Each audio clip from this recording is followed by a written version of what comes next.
नमस्कार, मैं मुस्कान कनौजिया और आप देख रहे हैं एसीसी न्यूज़ टुडे। अब फेसबुक, इंस्टाग्राम और ट्विटर की मनमानी नहीं चलेगी। अभी तक तो इन कंपनियों का झंडा बुलंद था, कोई गौर नहीं करने वाला था।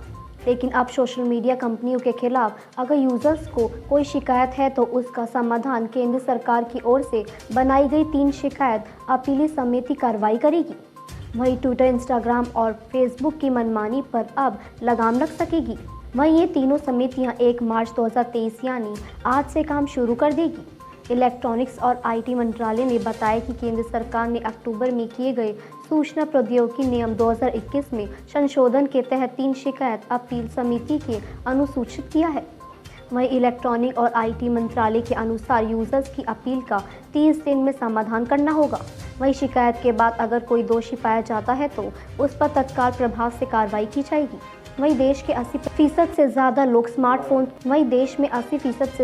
स्मार्टफोन से जुड़ गए हैं। अब फेसबुक, इंस्टाग्राम और ट्विटर के खिलाफ किसी भी शिकायत पर कार्रवाई हो सकेगी। जीएसी एक आभासी डिजिटल मंच है जिस पर आप ऑनलाइन और डिजिटल रूप से शिकायत दर्ज करा सकेंगे। अब इस वजह से सोशल मीडिया कंपनियां यूजर्स की शिकायतें पर नजरअंदाज नहीं कर पाएंगी।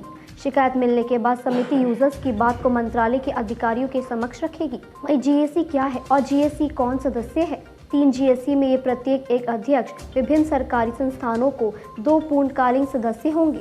पद ग्रहण करने की तारीख से 3 साल की अवधि के लिए उद्योग से सेवानिवृत्त वरिष्ठ अधिकारी होंगे। पहली समिति की अध्यक्षता गृह मंत्रालय के तहत भारतीय साइबर अपराध सामान्य केंद्र के मुख्य कार्रवाई अधिकारी करेंगे। वहीं आईपीएस आशुतोष शुक्ला और पंजाब नेशनल बैंक के पूर्व मुख्य महाप्रबंधक सुनील सोनी को समिति के पूर्वकालीन सदस्य के रूप में नियुक्त किया गया है।